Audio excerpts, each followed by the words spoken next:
హైదరాబాద్ కి అతి చేరువలో బెంగళూరు హైవేలో గజం కేవలం 14,499 రూపాయలకే. నమస్తే, వెల్కమ్ టు మనం టీవీ. నా పేరు వలి. ప్రస్తుతం ఆంధ్రప్రదేశ్లో ఎలాంటి రాజకీయాలు జరుగుతున్నాయో మనం చూస్తున్నాం. దళితుల మీద దాడులు గత ప్రభుత్వ సమయంలో ఏ విధంగా పేట్రేగిపోయాయో మనం చూసాం. కానీ ఇప్పుడు ప్రస్తుత ప్రభుత్వంలో దళితుల మీద దాడులు జరుగుతున్నాయని చెప్పి విమర్శలు చేస్తున్నారు. అంబేద్కర్ విగ్రహం దగ్గర వైఎస్ జగన్మోహన్ రెడ్డి గారి పేరు తీసేస్తే అది అంబేద్కర్ గారికి అవమానం జరిగినట్లుగా, అంబేద్కర్ గారి మీద ఆ విగ్రహాన్ని ధ్వంసం చేసినట్టుగా, అంబేద్కర్ విగ్రహం మీద దాడి జరిగినట్లుగా ఇలాంటి ఆరోపణలు, విమర్శలు వైఎస్ఆర్ కాంగ్రెస్ పార్టీ నుంచి వస్తున్నాయి. కానీ వాస్తవం ఏంటి? గత ప్రభుత్వంలో దాడులు జరిగింది దళితుల మీదే. గత ప్రభుత్వంలో ఎలాంటి అరాచకాలు జరిగాయి, దళితుల మహిళల మీద ఎలాంటి విధ్వంసం జరిగింది, అరాచకం జరిగిందో ఈ వీడియోలో మీకు క్లియర్ కట్ గా చూపించే ప్రయత్నం చేస్తాం. ఒక అన్యాయానికి గురైనటువంటి దళిత మహిళ శ్రీలక్ష్మి గారు మనకి లైవ్ లో జాయిన్ అయ్యారు. వారితో మాట్లాడదాం. శ్రీలక్ష్మి గారు నమస్తే అండి. నమస్తే సార్, నా పేరు శ్రీలక్ష్మి అండి. మాది రాయవరం మండలం పసలపూడు, కోనసీమ జిల్లా అమలాపురం. వైఎస్ జగన్మోహన్ రెడ్డి గారు ముఖ్యమంత్రిగా ఉన్న సమయంలో వైఎస్ఆర్ కాంగ్రెస్ పార్టీ అధికారంలో ఉండగా మీకు జరిగిన అన్యాయం ఏంటి? ఇప్పుడు మీరు పోలీస్ స్టేషన్ల చుట్టూ తిరుగుతున్నారు, దాడులు జరిగాయని చెప్తున్నారు. అసలు ఏం జరిగింది? మీరు ఎలా ఎఫెక్ట్ అయ్యారు చెప్పండి. 2023 నుంచి సార్ మా పైన దాడులు చేస్తూనే ఉన్నారు సార్. 2023లో నవంబర్ నెల సార్ 28 సార్ అప్పుడు నా పైన దాడి చేశారు sir. YCP number sir Korukonda Ramana. అలానే వాళ్ళ ప్రత్యేకించి వాళ్ళ చుట్టాలు సార్ ఒక 20 మంది ఉంటారు సార్. నా పైన యాసిడ్ దాడి చేశారు సార్. మాకు జరిగిన అన్యాయం కొరకు నేను కంప్లైంట్ ఇచ్చాను సార్. నేను గవర్నమెంట్ హాస్పిటల్ 4 days ఉన్నాను.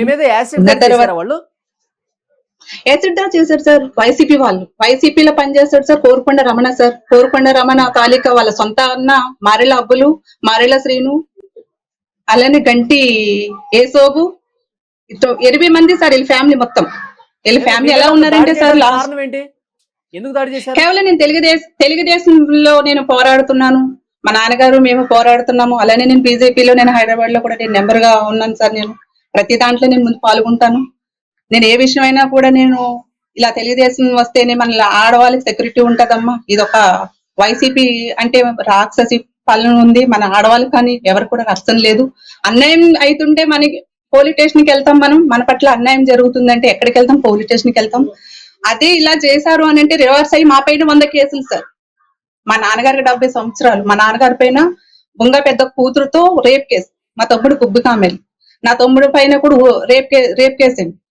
నా పైన 20 రోజులు సెంట్రల్ జైలు పంపించారు సార్. యాసిడ్ దాడి నేను జరిగిందని చెప్పేసి నేను కంప్లైంట్ ఇవ్వడానికి వెళ్ళాను రాయవరం పిఎస్సీలో.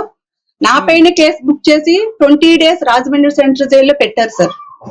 అలానే నా అక్క కొడుకు మీద కూడా మర్డర్ కేసు పెట్టి 3 నెలలు సెంట్రల్ జైల్లో పెట్టారు సార్. వాడి నాన్న లేడు. మేము ఇలా స్టేషన్ చుట్టూ తిరిగి సంవత్సరంన్నర నుంచి సార్ నేను అలసిపోయి ఉన్నాం సార్. లాస్ట్ కి మా నాన్నని కూడా చంపించారు సార్ వైసీపీ నాయకులు.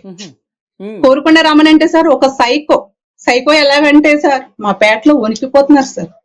ఇప్పుడంటే నా చంద్రబాబు నాయుడు దేవుడు వచ్చారు, నాకు ఒక ధైర్యం ఉండి నేను ముందుకు వచ్చాను సార్. నేను వైసీపీ నాయకులే సార్. గతంలో 5 నెలల కిందట అంటున్నారు కేసు పెట్టలేదా, వాళ్ళ మీద ఎలాంటి చర్యలు తీసుకోలేదా, అసలు దర్యాప్తు జరిగిందా, ఏమన్నారు పోలీసులు? ఎలాంటిది తీసుకోలేదు సార్. మా నాన్నని ఇంటి మీదకి వచ్చారు సార్. ఇంటి మీదకి వచ్చి లాక్ వచ్చేసి గొడ్డలతో కత్తులతో కోసేసారు సార్. కోసిన తర్వాత మా నాన్నగారు సృహ పడిపోయారు. మా అక్కకు భర్త లేడు సార్. మా అక్కని ఫస్ట్ ఫ్లోర్ నుంచి బట్టలిప్పి, ఒక ఆడదని కూడా చూడకుండా బట్టలిప్పి ఫస్ట్ ఫ్లోర్ నుంచి లాక్ వచ్చి కొట్టారు సార్. ఇదంతా చేసింది వైసీపీలో పనిచేసిన కోరుకొండ రమణ సార్. నేను సంవత్సరం నుంచి సార్ నేను మొక్కలేని దేవుళ్ళు లేరు సార్. ఎప్పుడు చంద్రబాబు నాయుడు సార్ వస్తారు, తెలుగుదేశం వస్తుంది, మా లాంటి దళితులకి ఎప్పుడు న్యాయం జరుగుతుంది, ఈ రాక్షసి వైసీపీ వాళ్ళు ఎప్పుడు పోతారు? అయిపోయింది సార్. మా లాంటి వాళ్ళని ఏడుపు కన్నీరు తల్లి నాశనం అయిపోయింది కదా సార్. అమ్మాయికడైనా నా తండ్రిని చంపేశారు సార్. రక్తం సాగు బతుకుల్లో ఉంటే మా నాన్నగారిని గవర్నమెంట్ హాస్పిటల్లో పెడితే సార్ మా నాన్నగారి దగ్గరికి వెళ్ళి మా నాన్నగారి మీద కేసు బుక్ చేశారు సార్. ఈ వైసీపీ మనుషులు ఎవరు కాదు సార్, వైసీపీ మనుషులు కోరుకొండ రమణ అని చెప్పేసి మేము ఎన్నో కంప్లైంట్లు ఇచ్చాం సార్. సంవత్సరం నుంచి ఇప్పటి వరకు కంప్లైంట్లు ఇస్తానే ఉన్నాం సార్. తిరిగినప్పుడు వాళ్ళు ఏమనేవాళ్ళు? కంప్లైంట్ కనీసం పట్టించుకోలేదా? అసలు పట్టించుకోకపోయి మా పైన ఎఫ్ఐఆర్ బుక్ చేసేవారు సార్. మా పైన కేసులు ఎఫ్ఐఆర్ బుక్ చేశారు. మళ్ళీ మళ్ళీ మీరు వస్తే మళ్ళీ సెంట్రల్ జైలు పంపిస్తామని నన్ను బెదిరింపు సార్. నేను అల్లిపోయి దాక్కున్నాను సార్. నేను చివరికి నా కన్నా తండ్రిని కూడా చంపేంత వరకు ఊరుకోలేదు సార్. నాకు అలానే నేను మొన్న పోయిన నెలలో నేను లోకేష్ సార్ అన్న దగ్గరికి వెళ్ళాను సార్. నేను చంద్రబాబు నాయుడు గారిని, లోకేష్ అన్నని, అలానే అనిత మేడం హోంమంత్రి గారిని కలిసాను. నాకు భరోసా ఇచ్చారు సార్. భరోసా ఇచ్చి నేను ఉన్నామమ్మా, నీకు 100% నీకు న్యాయం చేస్తాము, మీ నాన్నగారిని కొట్టిన వాళ్ళి నేను ఎఫ్ఐఆర్ బుక్ చేసి లోపలేస్తామని అన్నారు. అలానే నేను రామచంద్రపురం వచ్చి మన వాసంశెట్టి సుభాష్ సార్ మంత్రి గారిని కలిసాను. మంత్రి గారిని కలిసిన తర్వాత నాకు ఇంకా ధైర్యం వచ్చింది సార్. ధైర్యం వచ్చిన తర్వాత నా ఎదురుగానే ఎస్పీ సార్ తో మాట్లాడారు. ఏం కాదమ్మా, నువ్వు ధైర్యంగా వెళ్ళి తల్లి, నీకు న్యాయం చేస్తారు అని అన్నారు. నిన్ననే వెళ్ళాను సార్ ఎస్పీ సార్ దగ్గరికి. వెళ్ళిన తర్వాత మళ్ళీ డిఎస్పీ గారితో మాట్లాడారు. మాట్లాడితే మరి డిఎస్పీ గారు కవర్ అమ్ముతానన్నారు, కానీ ఇప్పటి వరకు మళ్ళీ మాకు ఏం కవర్ రాలేదు సార్. ఇప్పుడు నాది ఏంటంటే సార్, నా కన్నా తండ్రిని చంపి నా కన్నా తండ్రి మీద కేసులు బుక్ సార్. నా మీద కేసు బుక్ చేసి 20 days రాజమండ్రి సెంట్రల్ జైలు 20 రోజులు పెట్టారు సార్. మా అక్కగారు అబ్బాయిని 3 నెలలు పెట్టారు సార్. ఎంక్వైరీ చేయండి సార్, ఎంక్వైరీ చేసి మా పైన కేసులు బుక్ చేయండి సార్ అని అంటే పేటకి పెద్దలంట సార్ ఇల్లు. పేటకి మేము వైసీపీ నెంబర్, మేము కూర్చోమంటే కూర్చోవాలి, లేమంటే లేవాలి. అంటే మీరు ఎక్కువ తక్కువ మాట్లాడితే కక్ష కట్టడానికి, ఇంత పగబట్టడానికి, మీ తండ్రిని కూడా చంపేసి మీ మీద ఎవరు కేసులు పెట్టడానికి ప్రధాన కారణం మీరు తెలుగుదేశం పార్టీలో ఉన్నట్టునేనా? మీరు తెలుగుదేశం కార్యకర్తగా యాక్టివ్ గా పనిచేయడంతోనేనా? ఇదేనా వాళ్ళ కక్ష? Yes sir, yes sir, yes sir, ఇదే సార్ కారణం, ఇదే సార్. నేను అయినా కానీ ఇప్పుడు నాకు ఒక ధైర్యం వచ్చింది సార్.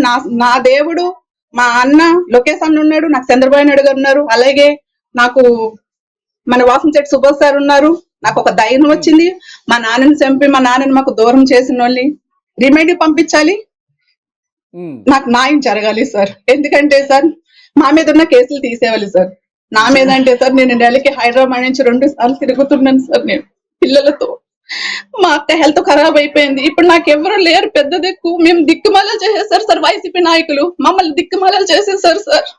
ఈ కోరుకొండ రమణ అన్ని మారి లబ్బులు, అలానే సార్ దండిగి నాగేశ్వరరావు ఒక rowdyism sir, rowdy follow up sir. ఇదంతా ఏంటంటే మాకు వైసీపీ, మాకు ఒక ఎమ్మెల్యే, ఎక్స్-ఎమ్మెల్యే తోట త్రిమూర్తులు, మేము ఇంత జరిగిన తర్వాత సార్ వైసీపీ నాయకుడు ఒక ఎదవ ఉన్నాడు సార్ మా ఊర్లో. మేము ప్రొద్దున మాటలు మా నాన్నగారిని చంపేశారు సార్ అని మేము ఫోన్ చేస్తే మమ్మల్ని అనేక బూతులు తిట్టి ఫోన్ కట్ చేశారు సార్. మాకు ఇంకా ఏం చేయాలని తెలియలేదు సార్. ఇప్పుడు ఏమైంది సార్, మాలాంటి ఒక కన్నీరు తుడుచుకుని పోయింది సార్ వైసీపీ. వాళ్ళ నుంచి అదే రకమైన ధోరణి కనిపిస్తుందా? అదే బెదిరింపులు అట్లాగే ఉన్నాయా వైసీపీ నాయకుల నుంచి? ఇంకా మిమ్మల్ని బెదిరిస్తున్నారు?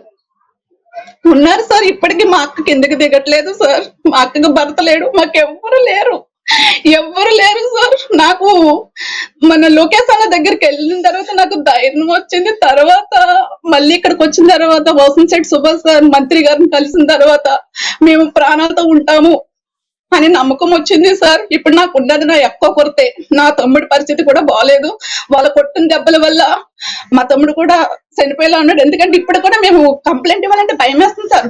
మా పైన ఈ వైసీపీ వాళ్ళు మళ్ళీ ఎక్కడైతే బుక్ చేసి మమ్మల్ని దారి కాసి చంపేస్తారు, మా నాన్నని ఎలాగో చంపేస్తారు, మాకేం జరిగినా ప్రాణాలు గుప్పుట్లో పెట్టుకుని ఉన్నాం సార్. మేము వెళ్ళి డ్రైవర్ అని కంప్లైంట్ ఇవ్వాలంటే భయం వేస్తుంది సార్. మా పైన మళ్ళీ ఏం కేసులు బుక్ చేసి లోపలేస్తారో, మా నాన్నని చంపినట్టు మమ్మల్ని చంపేస్తారేమో. నాకు అమ్మ లేదు సార్, నా అక్క దూరం అయిపోతుంది, మాకెవ్వరు లేరు సార్. ఇప్పుడు వైసీపీ నాయకుడు ఒక అతను వచ్చి యాసిడ్ దాడి చేయబోయాడు అన్నారు కదా, ఆ యాసిడ్ దాడి జరిగిన సందర్భం ఏంటి, అసలు ఎక్కడ జరిగింది, ఎలా జరిగింది, దీని మీద కంప్లైంట్ ఇచ్చినప్పుడు పోలీసుల రియాక్షన్ ఏంటి? సార్ హాస్పిటల్ అడ్మిట్ చేశారు నన్ను. మా ఇంటికి వచ్చి నా పైన యాసిడ్ దాడి చేశాడు సార్ కోరుకొండ రమణ. మా నాన్నని చంపిన మనిషే సార్. 2023లో సార్ నా పైన దాడి చేశారు సార్. 3 రోజులు 4 రోజులు హాస్పిటల్ అడ్మిట్ చేశారు సార్. అప్పుడే వీళ్ళ పైన చర్య తీసుకుని ఈ రోజు నాడు నేను దిక్కుమల్లి నన్ను అవ్వకపోదును, మా నాన్నని చంపకపోయేవాళ్ళు సార్. ఇప్పుడు చెప్తున్నాడు సార్ SICA ఏమంటున్నారు, మీ నాన్నగారు లేరు గొడవల్లో, ఎవరు లేరమ్మా, అయిపోయింది. నేను స్పాట్ లో నేను చూసాను మీ నాన్నగారిని కొట్టడం, చాలా ఘోరం చేశారమ్మా అని. నా పైనే దాడి చేసేటప్పుడు సార్ అదే వైసీపీ నెంబర్ కోరుకొండ రమణ గారిని, రమణ కొడుకుని, రమణ చుట్టాలందరినీ కూడా ఎఫ్ఐఆర్ బుక్ చేసి లోపలేస్తుంటే సార్ ఈ రోజునైనా నాకు అంత ఘోరం జరగపోయేది సార్.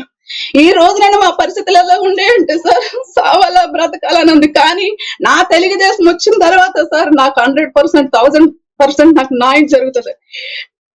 అలానే మంత్రి గారిని కలిసిన తర్వాత నాకు ఒక ధైర్యం వచ్చింది, ధైర్యంగా పోరాడుతున్నాను సార్ నేను. ఇప్పుడు నాకు ఎస్పీ గారు మాట్లాడిన దాని ప్రకారంగా అయితే నాకు న్యాయం జరుగుతున్నాను. కానీ ఇంకొకటి ఏంటంటే నిన్న డిఎస్పీ గారి దగ్గరికి వెళ్ళాం, కానీ ఆయన మేము కౌరు పెడతాము, మేము చెప్తామని. మేము పెట్టిన కేసులు ఎక్కడ తీసుకున్నారు సార్? మేము ఇలా అన్యాయం అయిపోతుందండి, ఇప్పుడు శ్రీలక్ష్మి మమ్మల్ని గారు దారిని గతంలో వెళ్ళవట్లేదు. గతంలో జరిగిన అన్ని విషయాలు ఇప్పుడు మంత్రులతో పంచుకున్నారా మీరు? వాసంశెట్టి సుభాష్ గారితో, హోంమంత్రి అనిత గారితో గతంలో పోలీసులు ఎలా వ్యవహరించారు? మీరు కేసు పెట్టడానికి వెళితే రివర్స్ మీ మీదే కేసులు పెట్టి జైలుకు పంపించారంటున్నారు కదా, ఆ స్థానికంగా ఉన్నటువంటి మీ పోలీసుల గురించి పూర్తి సమాచారం ఇచ్చారా మంత్రులకు? ఏమన్నారు వాళ్ళు?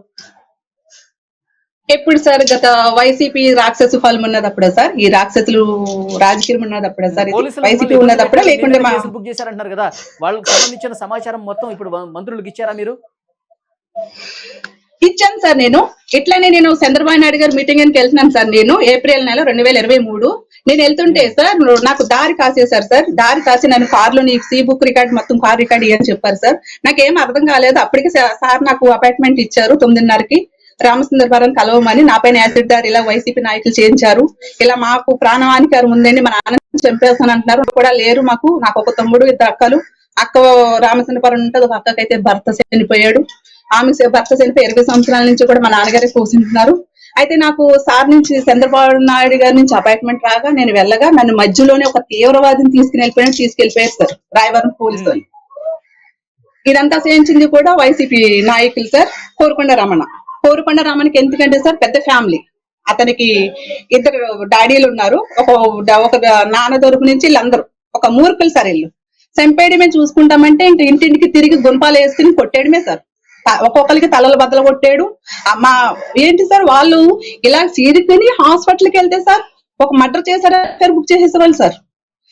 అనిందాలే మేము ఇలాగ ప్రాణాలు పోగొట్టుకున్నాము. ఒక ఆడదానికి కూడా చూడకుండా బట్టలు ఇప్పి మరీ కొట్టిన వాళ్ళకి ఎటువంటి న్యాయం జరగలేదు సార్. అప్పుడు నన్ను ఒక తీవ్రవాదిని తీసుకుని లోకల్ పిఎస్ లో సార్ నన్ను ఒక 2 days ఉంచి సార్ ఎస్ఐ నన్ను అనేక రకాలుగా నువ్వు ఒక మాలదానికి అది ఇది అని చెప్పేసి నన్ను అనేక రకాలుగా నువ్వు ఎంత వరకు చేస్తావు, నీ తెలుగుదేశం నాయకులు వస్తారు నేను కాపాడడానికి, ఎవరు వస్తారు రమ్మని అని చెప్పేసి సార్ నన్ను అనేక రకాల బూతులు తిట్టి నన్ను 20 రోజులు రిమైండ్ పంపించారు సార్. కలిశారు, అనిత గారిని మీరు కలిశారు, వారి నుంచి ఎలాంటి భరోసా మీకు వచ్చింది, ఎలాంటి హామీ వచ్చింది మీకు? హోం మంత్రి గారిని అనిత మేడం నేను కలవగానే సార్ నాకు అక్కడ ఎలా ఉందంటే సార్ నేను ఒక మంత్రి గారిని కలిసినట్లేదు సార్, ఒక అక్కని ఒక అమ్మని నేను కలిసి నా బాధ చెప్పుకున్నట్టు అనిపించింది సార్. నాకు నేను ఒక మినిస్టర్ని కలిసాను, లేదా చంద్రబాబు నాయుడు గారు కొడుకుని మన లోకేష్ అన్నని కలిసాను. లోకేష్ అన్నని కలిసినప్పుడు కూడా నాకు ఒక మన ముఖ్యమంత్రి గారు కొడుకుని కలిసానన్నా లేదు సార్. ఒక అన్నని కలిసాను, ఒక తమ్ముని కలిసాను, నా బాధ చెప్పుకున్నాను. ఒక తమ్ముడు అయితేనో, ఒక అన్న అయితేనో, ఒక నాన్న అయితేనో నా బాధ చెప్పుకుంటే నాకు ఒక ధైర్యం ఎలా ఉంటుంది అలా ఉంది సార్. హోం మంత్రి గారిని అనిత మేడం కలిసినప్పుడు కూడా సార్ నాకు ఒక ధైర్యం. అక్కడికి వెళ్ళగానే అమ్మ మీరు తిన్నారా, అమ్మ మీరు ఏమైనా తింటారా, కాఫీ తాగుతారా, ఒక హోం మంత్రిగా మాట్లాడలేదు సార్. నాకు ఒక అమ్మలా మాట్లాడారు, ఒక అక్కలాగా మాట్లాడారు. అలానే వాసంశెట్టి సుభాష్ గారు మంత్రి గారి దగ్గరికి వచ్చాను సార్. ఆయన అయితే సార్ నాకు కల వచ్చింది అనుకున్నాను సార్. నేను గతంలో సార్ ఏను మంత్రి వైసీపీ అతను అనొద్దు సార్, వాడు అనొద్దు, నా బాధ నా కన్న తండ్రిని పోగొట్టుకున్నాను సార్. నాకు జరిగిన అన్యాయానికి కుక్కలాగా తిరిగాను సార్. ప్రతి ఒక్కరి దగ్గరికి కుక్కలాగా తిరిగాను సార్. ఎమ్మెల్యే తోట త్రిమూర్తులు అయితే మీకు బాగానే సార్ ఇది అని నేను ఫోన్ చేశాను సార్. చేస్తే మీకు బాగా జరగాలి, నేను లోపలికి రానివ్వను, లోపల నుంచి బయటకు రానివ్వనని కూడా బెదిరించారు సార్. నన్ను బెదిరించిన తర్వాత సార్ మళ్ళీ నేను వేణు మంత్రి దగ్గరికి వెళ్తే సార్ అతను ఒక సమాధానం, ఒక లేడీ వచ్చింది ఏంటమ్మా ఒక మానవత్వంగా కూడా మాట్లాడలేదు సార్ నాకు. కానీ మొన్న వాసంశెట్టి సుభాష్ సార్ దగ్గరికి వెళ్తే, మంత్రి గారి దగ్గరికి వెళ్తే సార్ నాకు ఒక కళ కింద అనిపించింది సార్. ఆయన అసలు ఒక సింపుల్ గా sir 24 hours real hero sir. ఆయన రియల్ హీరో, ఒక పులి, ఒక సింహం. ఆయన ఎట్లా అంటే సార్ ఈ రోజు నాడు ఆయనకు మంచినీళ్ళు తాగడానికి కూడా ఖాళీ లేదు సార్. అలా వర్క్ చేస్తున్నారు సార్, హార్డ్ వర్క్. ఎంతో మంది చెప్పుటలేమో కానీ సార్ ఒక 4 days నుంచి నేను చూస్తున్నాను సార్. ఆయన అసలు వాటర్ తాగడానికి కూడా టైం లేదు సార్. అంత ఒక మనుషులకి అంత సేవ, ఒక దేవుడే ఆయన రూపంలో ఉండి ఎస్ సేవలు చేసినట్టు అయిపోయింది సార్. దేవుడే ఇంకా ఆయన రూపంలో ఉండి మాలాంటి అక్కలకి, మాలాంటి చెల్లెలకి, మాలాంటి కూతులకి గత ప్రభుత్వంలో వైసీపీ రాక్షసి అంటే ఇప్పుడు తుడుపు నాశనం అయిపోయింది. తుడుపు నాశనం అంటే ఇంక రాదు సార్. అది ఇంకా జన్మంలో లైఫ్ లో ఎన్ని జన్మలెత్తున కూడా ఇంకా రాదండి. అది రాదు సార్. ఎందుకంటే నిజంగా చెప్పలేను కదా సార్. చెప్పుకున్నారు, మంత్రులు కలిసి గత ప్రభుత్వంలో వైసీపీ నాయకులు మిమ్మల్ని ఎలాంటి ఇబ్బందులు పెట్టారు, ఎలాంటి సమస్యలు చిక్కుకునేలా చేశారు, ఎలాంటి దాడులు జరిగాయి, తండ్రిని చంపేశారు, మీ మీద దాడులు జరిగాయి మీరు చెప్పారు. మంత్రులు మనం టీవీ కూడా మీకు అండగా ఉంటుంది. సో ఈ ప్రభుత్వానికి చేరే విధంగా మనం టీవీ కూడా మీ బాధ మొత్తం ఈ ప్రభుత్వ పెద్దలకు చేరే ఒక చిన్న రిక్వెస్ట్ సార్, ఒక చిన్న రిక్వెస్ట్ సార్, మీ నుండి కూడా సార్ మాకు ప్రాణరక్షణ కావాలి. ఇప్పటికీ కూడా మా అక్క ఉంది సార్, నాకు నా తమ్ముడు ఒకడు ఉన్నాడు, మా అక్కగారు అబ్బాయి ఉన్నారు. ప్రాణహాని గారు ఉంది సార్. మా నాన్నను కొట్టిన వాళ్ళని లైఫ్ లాంగ్ శిక్ష పడేలా చేయాలి సార్. ఇప్పుడు ఆల్పైన సరే తీసుకోకపోతే మమ్మల్ని ప్రాణాలతో ఉంచారు సార్. నా కోరిక, నా ప్రార్థన మంత్రులు కానివ్వండి, హోమ్ మినిస్టర్ కానివ్వండి, ఎవరినైనా కానీ నేను కోరేది ఇది ఒకటే సార్. వీళ్ళని అరెస్ట్ చేయాలి సార్. నాకు జరిగిన అన్యాయం ఏ కుటుంబానికి జరగకూడదు సార్. మా నాన్న 10 మందికి 100 మందికి సహాయం చేసే వ్యక్తి సార్. ఈ రోజు నాడు దిక్కుమాలి కుటుంబం చేసేసారు సార్. ఎవరు లేరు సార్. ధైర్యంగా ఉండండి. ప్రభుత్వంలో జరిగిన అన్ని అన్యాయాలకు సంబంధించి ఈ ప్రభుత్వం తప్పకుండా చర్యలు తీసుకుంటుంది. మీరు ధైర్యంగా ఉండండి.